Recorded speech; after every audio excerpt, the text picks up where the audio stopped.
Alright, I'm going to talk a little bit more about drop thumb. And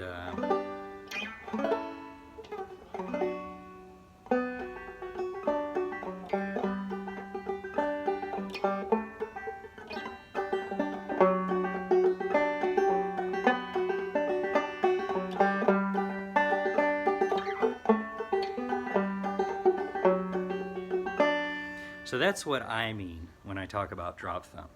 And why do I call that? I think to maybe an average banjo player, you might say, Steve, that's just banjo playing. You're just playing clawhammer. And that's probably true. But to me, drop thumb, I use that word as a point of reference to the way I learned how to play.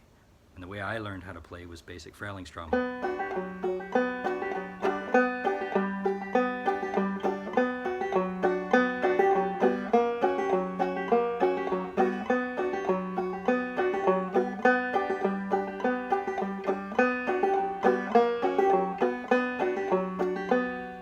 Can you hear the difference? The latter was bum diddy bum diddy bum diddy bum diddy, where the former was bumpa diddy bumpa diddy bumpa diddy bumpa diddy, right?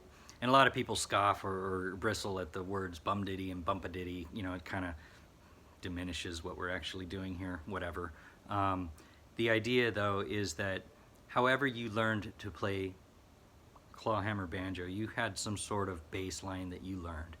That bass line is the thing that is your, when all else is stripped away, that's where your instincts are built off of. So for me, my instincts were right.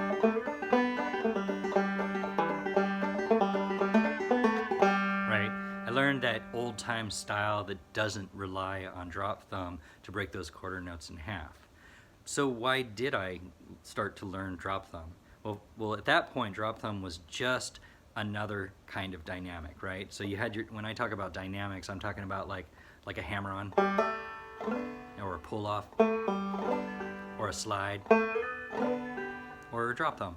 And it was just a way to break the quarter notes in half that weren't being broken in half with that drone string. Basic frailing strum, now with hammer-on.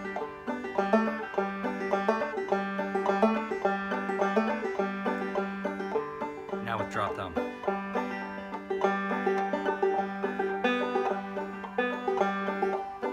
And you might argue, there's really no difference. In fact, there's no difference. Why don't you just use those hammer-ons?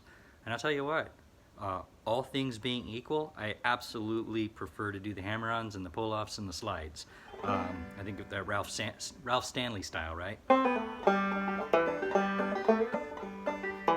It's just more fun. Your left hand is just kind of dancing up and down the neck. But here's the thing. It's dancing up and down the neck. It's not holding the chord shape. So it's really great for songs where you have an open tuning. In this case, it's open G. And that's great for a lot of those folk songs where all you're playing is the G, the C, and the D.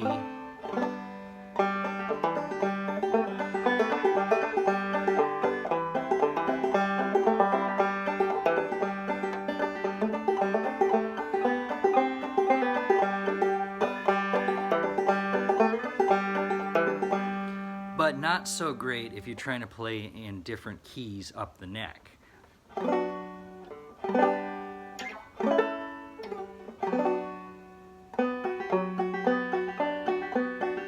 I have no free fingers to spare. I don't have a fifth finger that I can tap on this part of the neck. I'd love it if I could, right?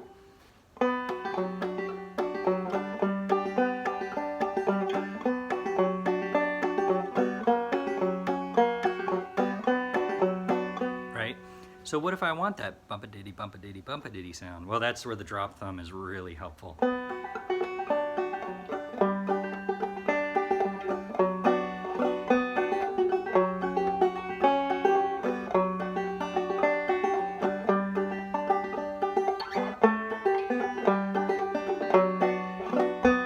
right, so that really helped me break out of playing in the open tuning.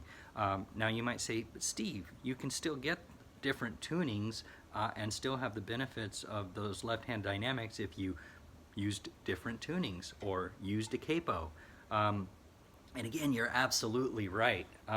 Here's a couple problems that present itself. Well, let's talk about the capo. Capos are great, and I do use them a lot. Well, first of all, when you throw a capo on, it does stretch your strings out of tune. You got to retune it still, right? Also, you lose a little bit of the neck. So if I need to play in D,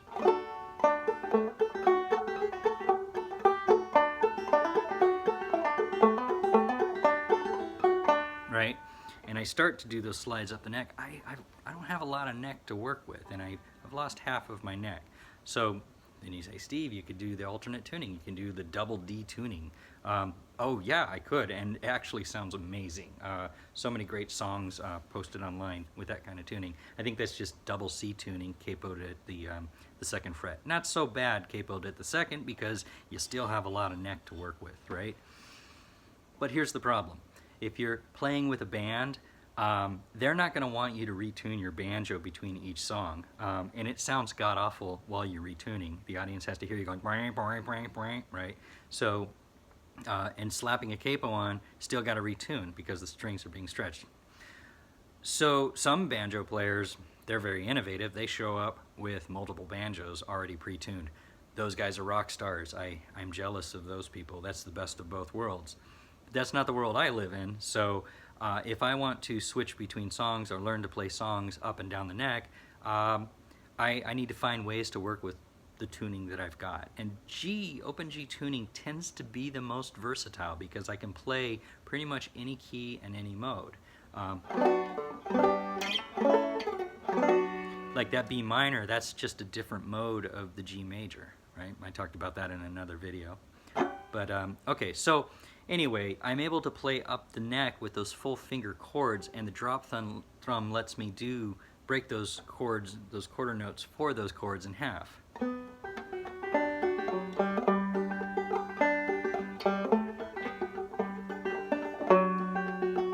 Right? Now, it's true that my thumb, when it's coming down, it's not very strong. It's a little bit weak. And that's on me because I just don't practice enough. There's some great teachers out there who have a lot of great exercise on improving your muscle memory of your thumb. I suggest you check them out. Right? I also suggest you check them out if that's the kind of style you want to play. Again, if you never want to do drop thumb in your life, God bless you. I think that's fantastic. You probably are a great banjo player anyway. This just happens to be the journey I wanted to take. So another thing though, let's say, Steve, I'm still playing in open G, so I've got access to my G, C, D. I don't need to use those drop thumb, and I have free fingers that I can play around with. But the problem is what if you wanted to do chord inversions? What's chord inversion? It's just a fancy way of saying playing the chords up the neck with different shapes. For example, that's a G. That's a G. That's a G. That's a G, right? And it's kind of cool to be able to go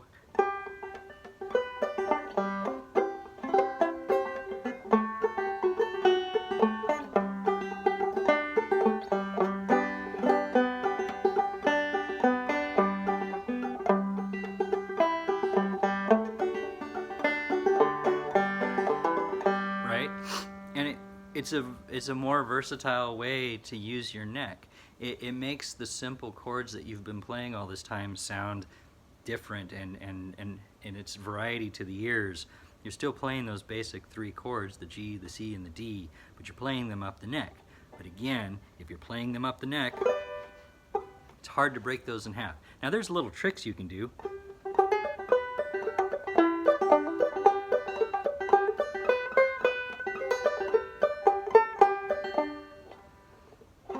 But if I'm playing that C shape right there, it's like that hammer-on technically works, but man, is it awkward. Right?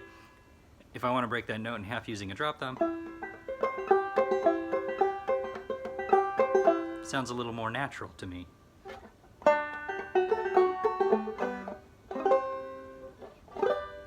Right? So the drop thumb is just giving me more access to play up the neck with more variety of rhythm. rhythmic patterns. Again, you could say, Steve, I don't care about your rhythmic patterns. I just want to do bum diddy till the sun sets, and that's awesome. I had the problem that when I joined a band, for a while they thought, you know, the uniqueness of the banjo was kind of cool, but after a while they got so used to playing with me and playing my songs, they started to say, all your songs kind of sound the same. They have that same dun chicka dun chicka dun chicka dun, and it was a really boring rhythm, especially for the drummer player, to say every song had to be a Johnny Cash song, like boom chicka boom chicka boom chicka boom, and he wanted to try to mix up variety. So, but the banjo, it kind of punches through and it really commandeers the rhythmic texture. So if the nice thing about playing the drop thumb technique is that it kind of levels the rhythmic texture, right? And it makes that backbeat not so heavy, and it allows the other musicians to really add the accents where they want to express themselves.